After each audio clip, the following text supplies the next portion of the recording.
وقت گزرنے کے ساتھ ساتھ جب کوئی علم بن جاتا ہے، اس کی ایک اسپیسیفک آڈینس ہوتی ہے، اس کی اپنی ٹرمینالوجیز ہوتی ہیں، اس کی اپنی پریزنٹیشن ہوتی ہے، تو اس کو چھیڑنے پہ لوگ عام طور پہ آمادہ نہیں ہوتے، اس لیے کہ وہ ایک قدیم روایت بن چکی ہوتی ہے، اس کے اندر سے لوگ پیدا ہوتے ہیں، ان کو ہیروز کا درجہ ہم دیتے ہیں۔ تو ہمارے بالکل ہاں جو ایبسلیوٹلی. اسلامی علوم بنے نا، اس میں فقہ اور علم کلام اور تصوف اور تاریخ، یہ چار ایسی چیزیں تھیں کہ جنہوں نے ایک ایسی روایت پیدا کی کہ جس پر لوگ بس اس کو کاپی پیسٹ کرنے کا کام تھا آگے، یعنی وہی آگے بڑھ رہی تھی۔ تو شبلی نے بہت بالکل. بڑی جو ہے نا وہ ضرب لگائی، اور اس نے جو ہے وہ ری تھنکنگ کا ماڈل دیا۔ یہ شبلی ہی کے بنائے ہوئے ادارے ہیں، ندوۃ العلماء جو ہیں یہ بھی اچھا شبلی نے بنایا۔ اسی طریقے سے جو یہ مدرسۃ الاصلاح دائرہ حمیدیہ، مولانا حمید الدین فراہی شبلی کے کزن تھے، فرسٹ کزن تھے، اچھا. اور مولانا فراہی کو بھی شبلی نے ہی تیار کیا، یعنی شبلی نے ہی مولانا فراہی کو تیار کیا، ان کو علی گڑھ بھیجا، وہاں پہ انہوں نے جدید علوم کی تعلیم حاصل کی، اور ہبرو سیکھی، انگریزی سیکھی، فلسفہ پڑھا، اور ان کی قدیم زبانوں پہ مہارت پیدا کی۔ تو شبلی ان کے مینٹور ہیں ایک طریقے سے۔ پھر شبلی اچھا. نے ان کو کراچی بھیجا، کراچی سے مدرسۃ الاسلام میں مولانا فراہی پڑھاتے رہے، اور پھر شبلی نے ہی ان کو ایک عالمی سفر پہ بھیجا۔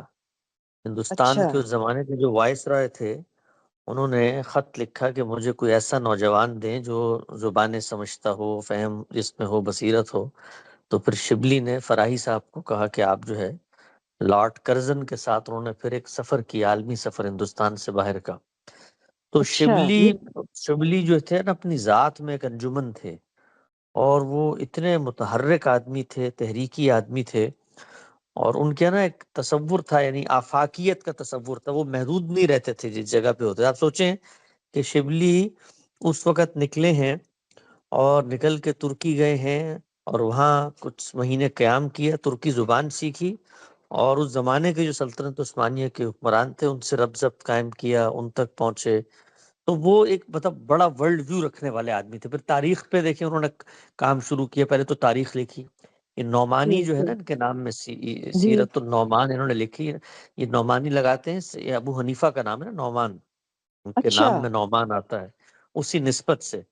تو سیرت النعمان انہوں نے لکھی امام کی، پھر تاریخ پہ الفاروق لکھی، پھر علم کلام پہ کتاب لکھی، اچھا. اور بنیادی ان کا ایمفیسس یہ تھا کہ جو ہمارے ہاں استدلال کا طریقہ ہے نا، آرگومنٹیشن، وہ جی. فطری نہیں رہی، نیچرل نہیں رہی۔ تو ہوں. آرگومنٹ کو ایسے پیش کرنا چاہیے کہ آپ کی فطرت، یعنی ایک عام آدمی کو جو اللہ نے عقل بصیرت خیر دی ہے، وہ اس کو اپریشیٹ کر سکے۔ تو پھر علم کلام ہمارے یہاں جو بنا تھا نا، اس میں عقائد کی پیچیدہ بحثیں، اور وہ ایک خاص زمانے میں چونکہ جس وقت مسلمان متکلمین کا سامنا ہوا مسیحی لوگوں کے ساتھ، پھر اس کے بعد فلسفیوں کے ساتھ، منطقی بالکل. مزاج کے لوگ، تو انہوں نے اسلام کی ایک ایسی پریزنٹیشن کی جو بالکل انہی کی زبان میں تھی، جو لوگ وہاں پر اس وقت نستوری فلسفے لے کر آئے ہوئے تھے۔ تو بہت ہی دقیق اور پیچیدہ تھا جو مذہبی پریزنٹیشن ہے۔ تو اس کو انہوں نے کہا کہ بھئی یہ جب دین اللہ کا ہے اور یہ بندے سے مخاطب ہے، تو ہم کیوں باقی علوم سے مروب ہو کے اس کی وہ بات کریں جو اصطلاحات کے اندر بندی ہوئی ہو، تو ہم قرآن ہوں. مجید سے براہ راست فطری استدلال کیوں نہ کریں۔ تو فطری استدلال کی بنیاد ہے جو شبلی نے رکھی۔ پھر انہوں نے تاریخ کے اوپر کام کیا، آپ کو علم میں ہوگا کہ انہوں نے سیرت جی. النبی لکھی کتاب جو ہے، جی. جی. اور اس میں پھر تنقیح کی، تحقیق کی، بڑی بڑی روایتیں، قائم شدہ روایتیں، مطلب مثال کے طور پہ آپ نے، ہم نے بچپن سے اسکول میں پڑھا ہوگا نا کہ رسول اللہ صلی اللہ علیہ وسلم پر ایک عورت جو ہے وہ کچرا پھینکتی بالکل. تھی، بالکل. اور ایک دن آپ نکلے اس نے کچرا نہیں پھینکا تو آپ بڑے پریشان۔ اب یہ بظاہر تو بڑا ایمان کو بڑی ایمان بالکل. افروز بات ہے، لیکن یہ مثال کے بالکل. طور پر اس طرح کی چیزوں کو بھی انہوں نے بالکل تحقیق کر کے بتایا کہ بالکل گڑھی ہوئی موضوع چیزیں ہیں، اس کا کوئی تاریخی ثبوت نہیں ہے۔ تو تاریخ پر ریکنسٹرکشن کا کام، استدلال پر ریکنسٹرکشن کا کام، اور ملت پر ریکنسٹرکشن کا کام، کہ ہم لوگ کہاں پر ہیں، ہمارا اپنا وجود کیا ہے، ہم لوگ آگے کیسے بڑھیں گے. تو وہ رمق ہے، اس نے پھر ادارے بنائے، مدرسۃ الاصلاح اور دائرہ حمیدیہ اور پھر یہ ندوۃ العلماء. تو ان اداروں کا نا ایک خاص مزاج ہے.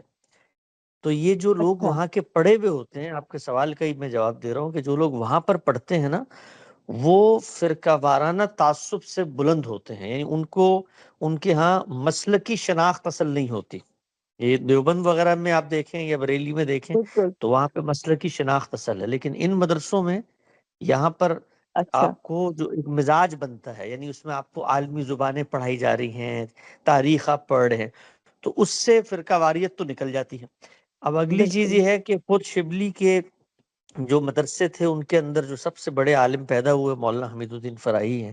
تو انہوں نے پھر ایک منہاج ڈیولپ کیا کہ بھئی قرآن مجید کو اگر آپ نے پڑھنا ہے، اس پہ غور و فکر کرنا ہے، تو اس کے یہ اصول اور ضابطے ہیں کہ نظم قرآن ہے، قرآن ایک کلام ہے، تو کلام کے اندر لفظ ہوتا ہے، جملے کی تالیف ہے، سیاق کلام ہے، اس کو ایک منظم مرتب انداز میں اللہ نے دیا ہے. تو اس کو سمجھنے کا یہ اسلوب ہے. پھر اس کی جو زبان ہے وہ بہت غیر معمولی ادبی زبان ہے اور عربی جاہلیہ کی زبان ہے. تو آپ کو اس زبان کا کلچر، اس کا ڈائلیکٹ، اس کا یونرا سمجھنا ہے تاکہ آپ قرآن کو. تو فراہی صاحب نے یہ ایک رمق پیدا کر دی. اس کے بعد ہو گئی تقسیم. اب جب ہوں تقسیم ہو گئی تو ندوہ میں کوئی بہت بڑا عالم اس طرح سے نہیں رہا. مطلب جو دوسرے بڑے عالم جنہوں نے ندوہ کو سنبھالا، وہ مولانا سید ابو الحسن علی ندوی تھے. آپ نے نام سنا ہوگا ان کا، مولانا جی علی جی میاں کہتے تھے ان کو. اور ان کی کوئی 70-72 کتابیں ہیں. ہم بھی جب طالب علم تھے تو بہت ان سے متاثر تھے، ان کی کتابوں سے. تو ان کی ایک کتاب ہے تاریخ دعوت و عزیمت، 6 جلدوں میں ہے، جس میں انہوں نے پوری امت کے جو بڑے اذہان ہیں، ان کی جو زندگی کی مسائل ہیں، ان کو لکھا. اس طرح سے اور بہت ساری ان کی کتاب.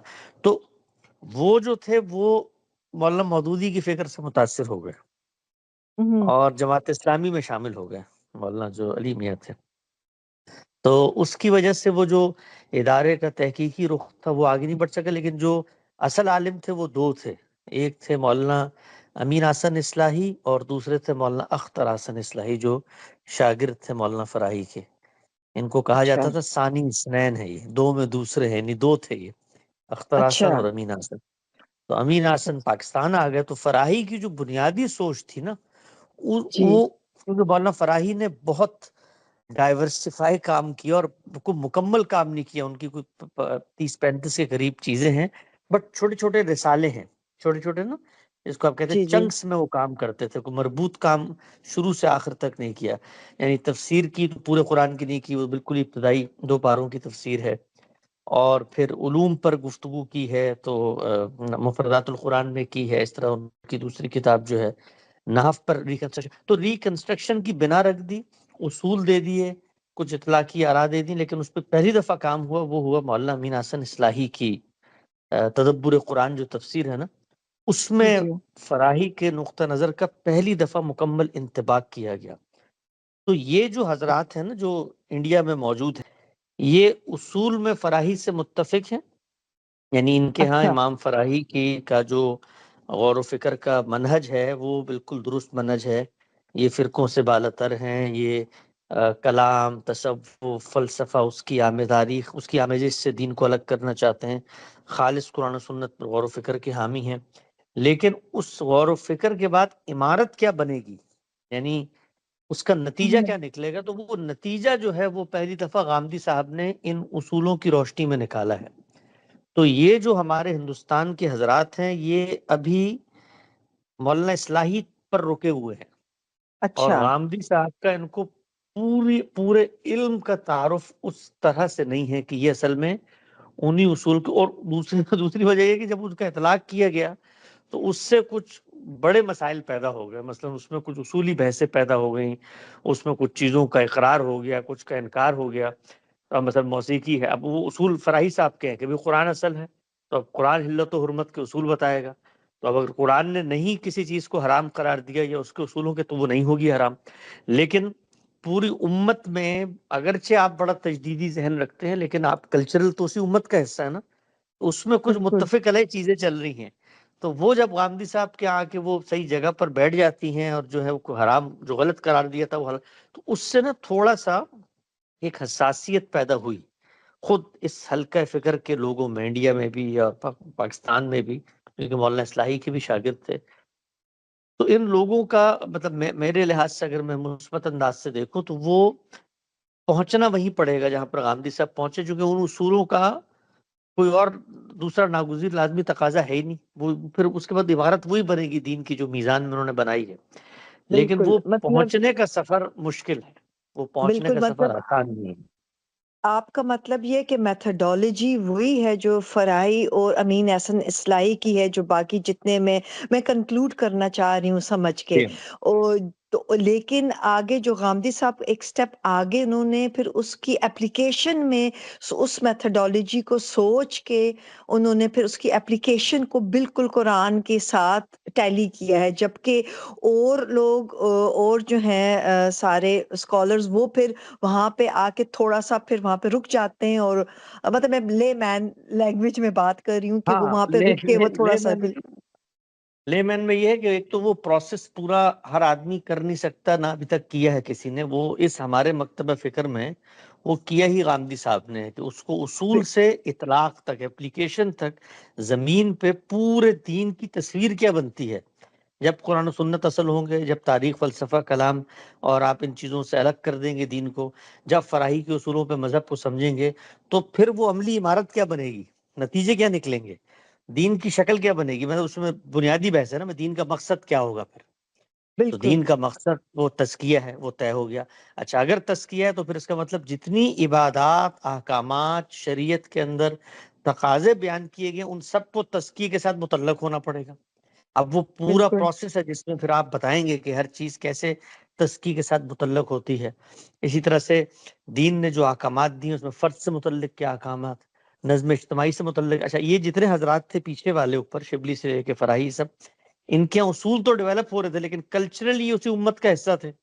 تو خلافت بھی بالکل وہاں پر موجود تھی، اور مسلمانوں کی ایک اجتماعی نظم اور حکومت ہونی چاہیے وہ بھی موجود تھی. تو یہ ایک آن گوئنگ نا پروسیس ہوتا ہے دنیا میں. تو میں کبھی بھی جب ہمارے علماء سے ملاقات ہوتی ہے یا اس طرح کے جو اذہان ہیں ان کو کبھی بھی ہم پش نہیں کرتے کہ آپ آئیں جی اور ہماری فکر کو قبول کریں. یہ ایک مطلب ایک بڑا جاں گسل اور مشکل سفر ہے، پھر جس میں جب آپ بالکل اترتے ہیں تو پھر اترنے کے بعد یہ مطلب یہ ساشے میں نہیں، پورا پیکیج ہے. پھر پھر آپ نے بالکل ایک چیز کو پکڑ لیا تو پھر اس کے بعد شریعت میں ثبوت قرآن سے ہوگا تو حدیث پھر فرع کی جگہ پہ آئے گی، وہ شرح و بالکل وضاحت بنے گی. وہ کسی قرآن کے حکم کی ترمیم، تنسیخ، تقیید اور اسی طرح سے نسخ نہیں کر سکتی، اس کا خاتمہ نہیں کر سکتی، اس کو محدود نہیں کر سکتی.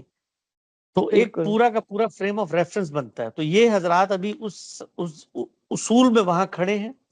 آپ اس کو اگر سادہ الفاظ میں کہیں تو یہ کوئی 50-60% ایک طرح سے تائید میں کھڑے ہوئے، لیکن آگے کا جو سفر ہے وہ اس طریقے سے گرفت میں نہیں ہے کہ ہو گیا ہے بالکل بھئی ایک پوری عمارت بن گئی ہے. اس میں وہ پھر کیا ہوتا ہے کہ وہ غامدی صاحب کو بھی ایک عالم کے طور پہ دیکھتے ہیں، اور اجزاء کے اندر جو ان کی چیزیں آتی ہیں نا وہ ان کے زیر بحث آ جاتی ہیں. کچھ کی تائید ہو جاتی ہے کہ بھئی یہاں بڑی اچھی بات ہے، پہلے بھی کسی عالم نے کہا تھا، کچھ کی تردید ہو جاتی ہے.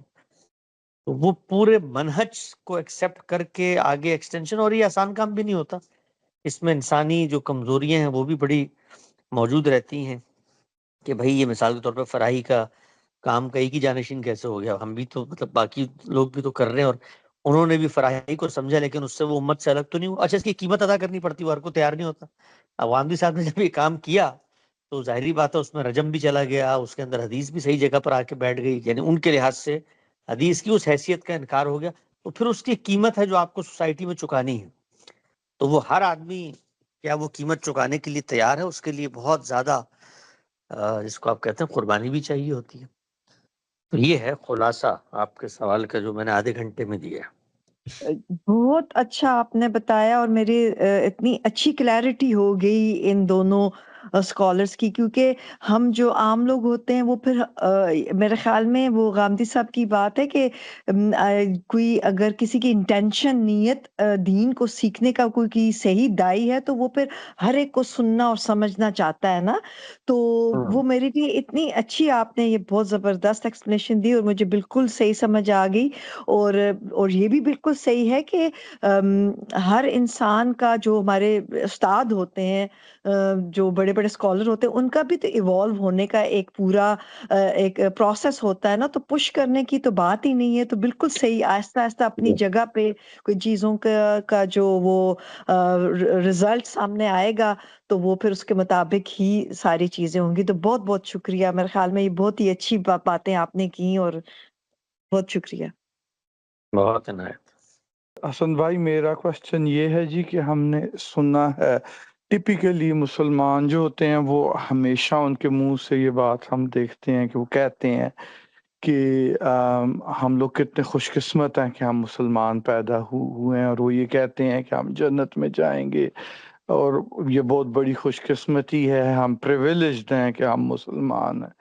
اس کے برعکس غامدی صاحب نے یہ بتایا کہ یہ کوئی گروہی ناموں کے بیس پر خدا نہیں فیصلہ کرے گا، بلکہ جس کو جو ملا ہے اس کے مطابق خدا فیصلہ کرے گا۔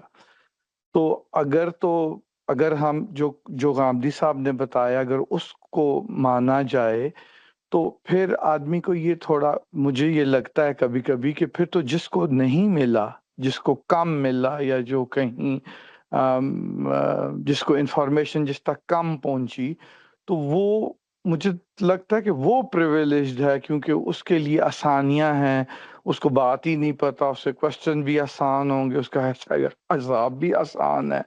تو یہ مجھے کنفیوز کرتی ہے۔ اگر اس کا جواب آپ یہ دیں کہ ہاں جی بالکل ٹھیک ہے بات، تو پھر تو یہ دوسری سمت میں مطلب ہے ایک طرح کی بے انصافی ہے خدا کی جانب سے، کہ اس نے پھر مسلمانوں کے لیے ایکسٹرا مصیبت کیوں بنا لی؟ تو خدا کو تو بالکل برابر ہونا چاہیے تھا ہر ایک کے لیے۔ تو یہ مجھے اس بات کی سمجھ زیادہ نہیں آتی۔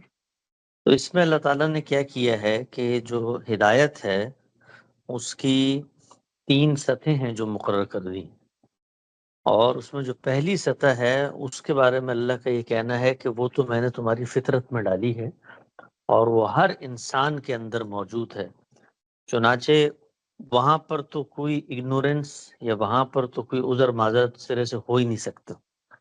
اور اس کو اللہ تعالیٰ نے اس سطح پر آ کر بیان کیا کہ وہ تمہاری تمام لوگوں کے شعور میں وہ چیز پیوست ہے، یعنی تمہاری ارواح سے میں تمہاری تخلیق سے پہلے تمہارے سافٹ ویئر میں وہ چیز میں ڈال چکا ہوں۔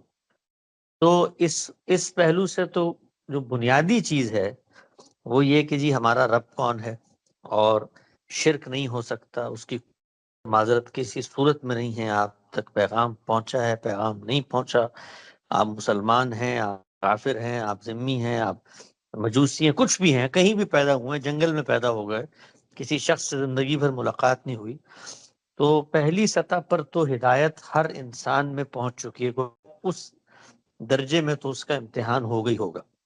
تو اب اس پہلو سے اگر کسی نے شرک کیا ہے یا خدا کو وہ نہیں مانتا، ایک خدا واحد کا تصور اس کا نہیں ہے، تو اللہ تعالیٰ کہتے ہیں کہ یہ عذر تو قابل مسموع نہیں ہے۔ اس کے بعد دوسرا جو ہدایت کا اہتمام ہے وہ اللہ تعالیٰ کہتے ہیں کہ بھائی جو تمہارا اخلاقی وجود ہے اس کے اندر ہم نے یہ چیزیں ڈال دی ہیں، وَنَفْسٍ وَمَا سَوَّاهَا فَأَلْهَمَهَا فُجُورَهَا وَتَقْوَاهَا، کہ تمہیں نیکی بدی کا شعور دے کر بھیجا گیا ہے۔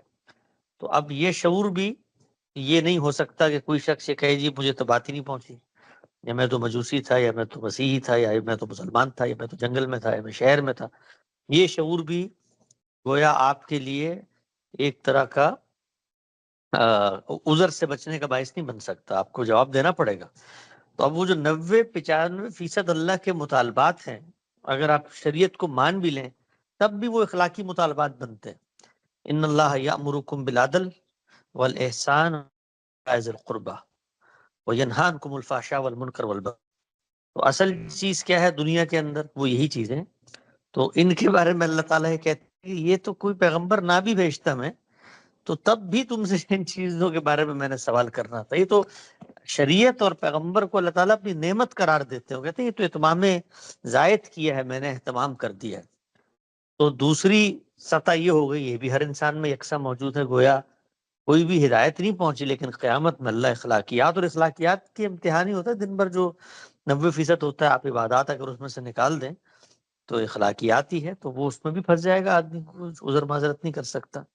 اور تیسری چیز ہے جس کے اندر انبیاء کی اخبار ہے, انبیاء کی خبر ہے, اور انبیاء کی اخبار کے نتیجے میں پیدا ہونے والا ایک تصور دین ہے, تصور شریعت ہے.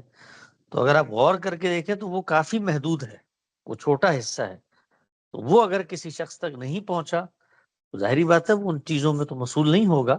لیکن دنیا میں وہ آیا ہے, تو آنے کے بعد جہاں پر اس کے عمل کا امتحان ہے. جیسے میں ایک اور چیز بھی, کہ اللہ نے انسان کے اندر تجسس اور کیوریوسٹی ڈالی ہے, تو اب اگر اس کو کوئی تردد پیدا ہوا ہے کسی معاملے میں, تو خود یہ اس کے علم کا امتحان ہے کہ اس نے آگے بڑھ کے اپنے گرد و پیش میں دیکھا. کیونکہ ہم لوگ کوئی سائلوز میں نہیں جیتے, ہم لوگ سوسائٹی میں جیتے ہیں, انسان معاشرت کا حصہ رہنا چاہتے ہیں. تو اللہ تعالیٰ وہاں پر بھی یہ پوچھیں گے کہ بھائی ایک معاملے میں تمہیں تردد ہوا, خبر نہیں پہنچی تھی, گرد و پیش میں کوئی نہیں تھا. یعنی وہ کوئی ایک آدھ آدمی ہوگا جو امیزون کے جنگل میں ابھی بھی رہ رہا ہوگا, ورنہ تو معاشرے میں لوگ جی رہے ہوتے ہیں. تو وہاں پر اس سے علم کے بارے میں سوال ہوگا کہ بھائی یہ تمہارے ارد گرد لوگ موجود تھے, اور اللہ تعالیٰ نے جو اس کا اہتمام کیا وہ اس درجے میں کیا ہے کہ پہلے انسان کو پیغمبر بنا دیا, اور اللہ کی جو خبر ہے وہ ابھی قیامت تک ہر جگہ تک پہنچنے کا پورا بندوبست, بلکہ آخری پیغمبر جو ہیں ان کو جب بھیجا تو پوری قوم ایک تیار کی جو قیامت تک وہ اس کا پیغام ہی پہنچاتی رہے گی. تو یہ عذر کوئی رکھے گا تو اس سے بھی سوال ہوگا کہ بھائی تمہیں تردد تھا تو تم کبھی نکلے, تمہیں 10 چیزوں میں اور تردد ہوتا تھا, تم تو غور و فکر بھی کرتے تھے اور دوڑ دھوپ بھی کرتے تھے. تو یہ چیز ذہن میں آپ لے کر آئیں کہ یہ اتنا آسان کام نہیں ہے کہ آدمی جو ہے وہ کہے جی مجھے تو پتہ ہی نہیں تھا, اور پتہ نہیں تھا تو اس کے بعد آپ کو ایک آدھ چیز میں چھوٹ مل سکتی ہے کہ بھئی آپ کو پیغمبر کا نہیں پتا تھا, آپ نے اس کو نہیں مانا, لیکن بنیادی اخلاقیات اس پر آپ نے عمل درآمد کرنا ہے, تصور شرک اور توحید اس پر آپ نے عمل درآمد کرنا ہے. تو اس لحاظ سے اگر آپ دیکھیں تو وہ جو محرومی ہے وہ ایک نعمت بن جاتی ہے, لیکن وہ محرومی بڑی محرومی بھی تو ہوتی ہے. اس میں اگر آپ کو پتہ ہی نہیں ہے, شریعت نہیں پہنچی, تو دنیا کے 25,000 مسائل ہیں جو آپ کو پیدا ہوں, اپنے میراث کیسے تقسیم کرنی ہے, لڑائی جھگڑے ہوں گے. تو شریعت نہیں ملی, آپ ایک کمزور جگہ پر آگے ہیں, تو اب سوال بھی کم ہو جائے گا آپ سے, لیکن وہ صرف اسی پہلو سے کم ہوگا, باقی سوالات تو اپنی جگہ پوری طرح قائم رہیں گے. مطلب آپ یہ کہنا چاہ رہے ہیں کہ امتحان یا کوشچنز جو ہوں گے وہ کسی کے لیے بھی بہت آسان نہیں ہوں گے, یا کسی کے لیے آسان ایکولی؟ نہیں, چلے کسی کے لیے آسان نہیں ہے, بلکہ کسی کے لیے آسان نہیں ہے, بلکہ جن لوگوں تک خبر پہنچی ہے ان کے لیے بھی مشکل سوالات ہے, اس لیے کہ پہنچنے کے بعد جو ہے اس پر عمل درآمد. جن تک نہیں پہنچی ہے ان سے 10,000 اور پہلوؤں سے سوال ہو سکتا ہے. بھائی خبر نہیں پہنچی تھی, خبر موجود تھی, تم نے تردد کیوں نہیں کیا, لے کر کیوں نہیں گئے, بڑے کیوں نہیں. تو اس میں آپ دیکھیے کہ انسان جو ہے وہ اس کا نفس ہے جو اس کو روکتا ہے پابندیوں سے. اس وقت بھی دنیا میں جو الحاد ہے, الحاد پہ کھڑے ہوئے لوگ ہیں, آپ ان سے بات کریں, آپ ان سے دوستی کریں, ان سے تعلق بنائیں, قریب ہوں, ان کو صرف 3 مسئلے ہیں مذہب سے. آپ شراب, جوا اور جنسی معاملات میں عورت, اس کی اجازت دے دیں, ان کے لیے ہر مذہب قابل قبول ہے. یہ میں آپ کو اپنے تجربے کی حد تک بتا رہا ہوں, میرے 20 مردین سے بات چیت ہوئی ہے, صرف مذہبی پابندی قابل قبول نہیں ہے. تو اگر کوئی شخص جو ہے وہ دنیا میں کھڑا ہوا ہے اور وہ اللہ کو جا کے کل کہے جی مجھے خبر نہیں پہنچی, خبر نہیں پہنچی, تمہیں تو پورا معاشرہ بتا رہا تھا کہ یہ کام انحراف ہے, کبھی ان کی طرف توجہ کی, تم نے سنا؟ آپ دیکھیں نا, رسول اللہ جب دعوت لے کر آئے ہیں تو وہ تھوڑی گئے ہیں جا کر روم کیا ہو میں تمہارے ساتھ وقت گزارنے کا, میں آ گیا ہوں بھائی, اب تم پر عذاب آئے گا, تمہاری ذمہ داری ہے کہ تم آؤ میرے پاس. تو انبیاء کا سلسلہ موجود, دنیا میں کتابیں موجود, ہدایت موجود. تو سوال تو سب سے ہوگا, کوئی مطلب جو شخص پیدا ہو گیا ہے وہ مارز امتحان میں ہے, اس کے لیے مشکل ہی مشکل ہے. پھر ایک اور پہلو ہے البتہ کہ دنیا میں اللہ جن کو محرومی دیتا ہے, نہیں اپنی نعمتیں کم کر دیتا, ان کے لیے پھر رعایت ہے. وہ مذہب سے درکنار ہے, یعنی وہ مسلمان ہو تب بھی رعایت ہے, غیر مسلم سے. رسول اللہ نے فرمایا نا کہ قیامت میں یہ جتنے آسودہ حال لوگ ہیں، یہ کھاتے پیتے لوگ ہیں، یہ سیٹ لوگ ہیں، یہ سب کھڑے ہوئے ہوں گے حساب کتاب دینے کے لیے، اور غریب غربا اور فقراء جو ہے وہ نکل جائیں گے جنت میں. وہ محرومی نعمت بن جائے گی ان کی اس لحاظ سے. سورہ بقرہ کی آیت ہے آیت 269. اس میں ہے کہ ہی گرانٹس وزڈم، اللہ تعالیٰ کہہ رہا ہے کہ he grants wisdom to whoever he wills, and whoever is granted wisdom is certainly blessed with a great privilege, but none will be mindful of this except people of reason. تو یہاں پہ میرا سوال یہ ہے کہ اللہ تعالیٰ کہہ رہا ہے کہ وزڈم تو میں دوں گا جس کو میں چاہوں گا. تو اب اگر ایک بظاہر ایک بات دیکھی جائے تو یہ بات بھی لی جائے گی کہ اگر جیسے فار ایگزامپل کہ دنیا میں اگر 2% یا 3% لوگوں کو وزڈم ملے گی، وہ وزڈم کا استعمال کریں گے اور جنت کے اعلیٰ درجوں پہ پہنچ جائیں گے. آیت کا نمبر بتائیے گا، آیت کا نمبر کیا ہے؟ 269 سورہ بقرہ 269. 269. ٹھیک ہے. جی جی، یہ آپ سوال کریں. ہاں، He grants wisdom to whoever he wills, and whoever is granted wisdom is certainly blessed with the great privilege, but none of will be mindful except the people of reason. تو میرا سوال بڑا انٹرسٹنگ یہ ہے کہ wisdom وہ ہے جو اللہ تعالیٰ خود دے گا اور جس کو چاہے گا، جن لوگوں کو چاہے گا دے گا. تو اگر فار ایگزامپل یہ سوچا جائے کہ دنیا میں کوئی 2 یا 3% لوگوں کو وزڈم ملے گی، تو وہ تو بڑے بلیس لوگ ہو گئے کہ وہ دنیا میں وزڈم ملے گی، اچھی زندگی بھی ماشاءاللہ سے ان کی کم از کم گمراہی میں نہیں ہوگی، اور جنت میں بھی ان کو اعلیٰ مقام مل جائے گا. تو جیسے میں کمپیئر کرتا ہوں کہ حسن رضا صاحب کو تو وزڈم مل گئی، وہ جنت میں اعلیٰ مقام پہ ہوں گے، غمزی صاحب کا ساتھ بھی مل گیا، سب کا اچھا ہے، اور ہمیں وزڈم نہیں ملی تو ہم یہاں پر ہی مصیبت میں، اور جنت وہاں پہ بھی کچھ مسئلہ ہے کہ ہو سکتا ہے کچھ نہ کچھ کر کے کہیں جنت کے نچلے درجے میں پہنچ جائیں.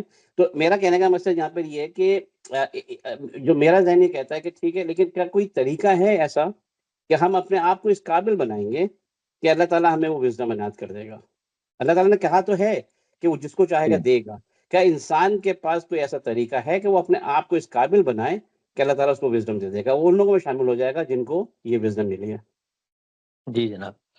دیکھیے، ہماری ایک جس کو آپ کہیں بڑی بدقسمتی ہے یہ کہ دنیا بھر میں جب کبھی بھی ہم کسی کلام کو پڑھتے ہیں تو ہمیشہ اس کلام کو اس کے کانٹیکسٹ میں رکھ کے دیکھتے ہیں، سوائے اللہ کے کلام کے. اللہ کا کلام سب سے زیادہ اس چیز کا مستحق ہے کہ اس کو جہاں پر کبھی اس نے کوئی بات کہی ہے، اس کے پس منظر، اس کے سیاق و سباق میں رکھ کے پرکھیں، دیکھیں کہ اس میں جو بات ہو رہی ہے وہ کس پہلو سے ہو رہی ہے. اس میں اللہ تعالیٰ کوئی آفاقی قانون بیان کر رہے ہیں، کوئی اپنی خدائی سنت بیان کر رہے ہیں، وہ کوئی ایزی اسکیم بیان کر رہے ہیں. اور یہ جو اس کی کتاب ہے، یہ اگر تو آتی نا متفرق اقوال زرعی کے مجموعے کے طور پہ، تو وہاں پر تو یہ عذر بھی تھا انسان کے پاس کہ جی ہمیں کیا پتا یہ بات کوئی خاص پس منظر میں کہی جا رہی ہے، ہم نے تو لفظ پڑھا ہے، جملہ پڑھا ہے اس سے. اللہ کہتا ہے کہ یہ کتاب میں نے ایسے نازل کی ہے کہ یہ جوڑا جوڑا بن کر 7 ابواب میں بندھی ہوئی ہے. اس میں پھر صورتیں ہیں، وہ صورتیں پورے کے پورے ایک مضمون کو لے کے چلتی ہیں، وہ آیات میں پروئی جاتی ہیں، اور ایک پورا سٹرکچر ہے جس میں میں بات کرتا ہوں. لہٰذا دنیا کے کسی کلام کے بارے میں تم جو بھی تصور قائم کرو، میرے کلام کے بارے میں یہ تصور قائم نہیں کر سکتے کہ اس میں تم اس کو کانٹیکسٹ میں رکھ کے سمجھ نہیں سکتے. تو پہلی چیز یہ ہے کہ ہم لوگ بالعموم عام طور پہ ہمارا یہ طریقہ ہوتا ہے کہ آیت ایک پڑھی ہم نے اور اس سے ہم نے ایک مفہوم برآمد کیا، اس کو آفاقی سنت کا نام دیا اور اس کے اوپر کوئی ذہنی تردد یا اشکالات پیدا کر دیا. قرآن مجید کے بارے میں میری طالب علمانہ جو چھوٹی موٹی زندگی ہے اس میں میں نے اب تک یہ سیکھا ہے کہ جب بھی کبھی کوئی آیت پڑھی جائے اس کو آگے پیچھے سے جوڑ کر پڑھیں تاکہ پتہ چلے کہ اللہ تعالیٰ بات کر کیا رہے ہیں آخر. اب یہ دیکھیے، یہ جو آیت آپ نے پڑھی ہے یہ شروع ہوتی ہے اس بات سے کہ شیطان تمہیں تنگ دستی سے ڈراتا اور خرچ کے لیے بے حیائی کی راہ سجاتا ہے. یہاں سے آیت شروع ہوئی. اچھا، مطلب کیا ہے؟ مطلب یہ کہ شیطان ایک تو مستقبل کے جو موہوم خطرات ہیں ان سے ڈرا کر تمہیں اللہ کی راہ میں انفاق سے روکتا ہے، اور دوسری طرف وہی شیطان نفس کی راہ میں فضول خرچی اور عیاشی کی ترغیب دیتا ہے تاکہ کسی بڑے مقصد کے لیے خرچ کرنے کی گنجائش ہی باقی نہ رہے. یہ گفتگو کا پس منظر ہے کہ شیطان جو ہے وہ تمہیں تنگ دستی سے ڈراتا ہے، یعنی اللہ کی راہ میں دو گے. اللہ تعالیٰ پیچھے اگر آپ پس منظر ان آیتوں کا دیکھیں تو اللہ تعالیٰ اس میں ترغیب دے رہے ہیں کہ بھئی تم خرچ کرو جو کچھ اللہ نے تمہیں دیا ہے، اور زمین میں تمہارے لیے اتنی نعمتیں رکھی ہیں، لیکن تم اللہ کی راہ میں نہیں دیتے، اس کے بندوں کے لیے نہیں دیتے. کیونکہ دنیا میں ہم دو ہی طریقے سے اللہ کا تعلق کا اظہار کرتے ہیں، ایک اللہ کی پرستش کر کے، ایک اللہ کے بندوں کی مدد کرتے. دین کے بنیادی تقاضوں میں سے ہے یہ. تو اس پس منظر میں کہا کہ شیطان تمہیں یہ نہیں کرنے دے گا، یہ روکتا ہے تمہیں، اور یہ نہیں کہ روک دیتا ہے اور تمہیں امیر بنایا تھا، وہ تمہارا پیسہ پھر بے حیائی کے کاموں میں لگاتا ہے. آگے فرمایا اور اللہ بڑی وسعت اور بڑا علم رکھنے والا ہے، اور اللہ تمہیں اپنی طرف سے مغفرت اور فضل کا وعدہ کرتا ہے. یعنی اگر تم اللہ کے لیے خرچ کرو گے تو اللہ کا یہ وعدہ ہے، اور اللہ بڑی وسعت اور بڑا علم رکھنے والا ہے. وہ اپنے قانون کے مطابق، اب یہ دیکھیے ایک محذوف ہے، یہ ایک محذوف سے مراد ایک اومیشن ہے جو زبان کے اندر اللہ تعالیٰ نے جہاں پر بھی یہ بات کی ہے کہ ہم جس کو چاہیں ہدایت دیتے ہیں، جس کو چاہیں گمراہ کر دیتے ہیں، اور جس کو چاہیں عزت دیتے ہیں، وہاں ہر جگہ پورے قرآن مجید کے استقصاء سے یہ معلوم ہوتا ہے کہ اللہ تعالیٰ یہ کہتے ہیں کہ خلق الارض والسماوات، خلق السماوات والارض بالحق، یہ ہم نے ٹھیک ٹھیک قاعدے قانون پہ بنائی ہے. تو ہم جو بھی کام کرتے ہیں وہ ایک قانون کے مطابق کرتے ہیں. تو ارشاد فرمایا وہ اپنے قانون کے مطابق جس کو چاہتا ہے اس وعدے کا فہم عطا کر دیتا ہے، اور جسے یہ فہم دیا گیا ہے تو در حقیقت اسے خیر کثیر کا خزانہ دیا گیا ہے. کس چیز کا فہم دیا جاتا ہے؟ کہ دنیا کی ان نقد لذتوں کو چھوڑ کر خدا کے فضل اور اس کی بخشش کی امید میں ایک نادیدہ عالم جو نظر نہیں آ رہا، اس کی کامیابی کے لیے اگر تم اپنی کمائی لٹانے کے لیے تیار ہو جاؤ گے تو اللہ تمہیں بڑا خیر کثیر دے گا. تو اللہ نے یہ ہر شخص کو دیا ہوا ہے اپنے قانون کے مطابق. قانون کیا ہے؟ فَإِن جَاهَدُوا فِينَا لَنَهْدِيَنَّهُمْ سُبُلَنَا، تم نے لوٹنا ہے، اپنے آپ کو اللہ کے آگے جھکانا ہے، اس کی پرستش کرنی ہے، اس کی اطاعت کرنی ہے، اس کو نظر دینی ہے اپنی جان مال کی، اور پھر اللہ اپنے قانون کے مطابق توفیق ارزانی کرتا ہے. اسی کو قرآن مجید نے بتایا کہ یذل بہ کثیرا ویہدی بہ کثیرا وما یذل بہ الا الفاسقین. اس قرآن کے ذریعے ہم لوگوں کو گمراہ کر دیتے ہیں، ہم گمراہ کر دیتے ہیں. کیا مطلب ہم گمراہ کر دیتے ہیں؟ مطلب یہ ہے کہ وہ لوگ جو قرآن سے خدا کی بات کو سمجھ کر عمل درآمد کرنے کے لیے نہیں آتے، وہ گمراہی کی راستے پہ چلے جاتے ہیں. ہم کرتے ہیں، وہ ہم کرنے سے کیا مراد؟ اپنے قانون کے مطابق جو اس کا مستحق ہوتا ہے اس کے ساتھ ہم یہ کر دیتے ہیں. تو اللہ تعالیٰ اپنے قانون کے مطابق ہر اس فرد کو فہم عطا کرتے ہیں، ذکاوت ادا کرتے ہیں. اور انہوں نے یہ کہا ہے کہ ہم نے تو پیدا ہی انسان کو اسی پہ کیا ہے، یہ تو تمہارے آباء و اجداد ہیں، تمہارے گرد و پیش کا ماحول ہے جو تمہیں اس طرف لے جاتا ہے، تم اس سے نکلنے کی کوشش کرو، ہم تمہارا ہاتھ پکڑ لیں. تو ہر شخص کو اللہ نے یہ علم دیا ہے، اور یہ اس کے اپنے اندر، اس کو رسول اللہ صلی اللہ علیہ وسلم نے بتایا ہے. بڑی خوبصورت ایک حدیث ہے کہ تمہارے دل کے اندر ایک قاضی بیٹھا ہوا ہے جو تمہیں بتاتا ہے. ہم کرتے کیا ہیں؟ ہم اس کو رشوت دے کے خاموش کر لیتے ہیں. اللہ کے وعدے کا فہم ہر اس شخص کو ملے گا جو اللہ کی راہ پہ چلنے کے لیے قدم اٹھائے گا. اس کا تعلق اس سے نہیں ہے جو آپ نے بیان کیا کہ فلاں کی قربت مل گئی اور فلاں کا دین کا علم مل گیا. یہ وہ نہیں ہے، یہ فطرت کے اندر پیوست ہے، فطرت میں پیوست ہے آپ کی. جیسے ہی فطرت کو سلیم بنائیں گے اللہ کی یہ تائید اور نصرت آپ کے ساتھ آگے کھڑی ہو جائے گی. نہیں شکریہ، بالکل آپ نے صحیح طریقے سے سمجھایا کہ وہ اس میں ایک اسپیسیفک چیز بھی ہے کہ یہ بات ہو رہی ہے کہ اپنے پیسے کو مت روکو، چیریٹی دو، لیکن ساتھ میں آپ نے یہ بات بھی اچھے طریقے سے سمجھا دی ہے کہ اگر وزڈم لینی ہے تو اس کے لیے ایٹیٹیوڈ ہونا چاہیے، صحیح رویہ ہونا چاہیے. صحیح رویہ اختیار کریں گے اللہ تعالیٰ وزڈم دے دے گا، ہدایت بھی دے دے گا. بالکل ایسے ہی. اور صحیح رویہ کیا ہے کہ بن دیکھے چیزوں کو آپ دیکھیے. اللہ یہ اصل میں ذکاوت ہے کیا کہ نقد لذت نظر نہیں آ رہی ہوتی. یعنی ہم جب اللہ کی راہ میں دیتے ہیں تو وہ مؤخر ہے نا اجر، اور نفس پہ خرچ کرتے ہیں تو راحت فی الفور ملتی ہے. تو اللہ تعالیٰ کہتے ہیں کہ اصل عقل مندی کی بات یہ ہے جس کو سمجھو کہ نادیدہ عالم جو نظر نہیں آ رہا، اس فہم کو جگاؤ. یہ ہم دیں گے تمہیں، لیکن آؤ پہلے ہمارے پاس آؤ، ہمیں ہاتھ پکڑاؤ اپنا. میرا اصل میں سوال پاکستان اور افغانستان کی جنگ کے اوپر ہے. کبھی جنگ ہوتی ہے، کبھی جنگ بندی بھی ہو جاتی ہے.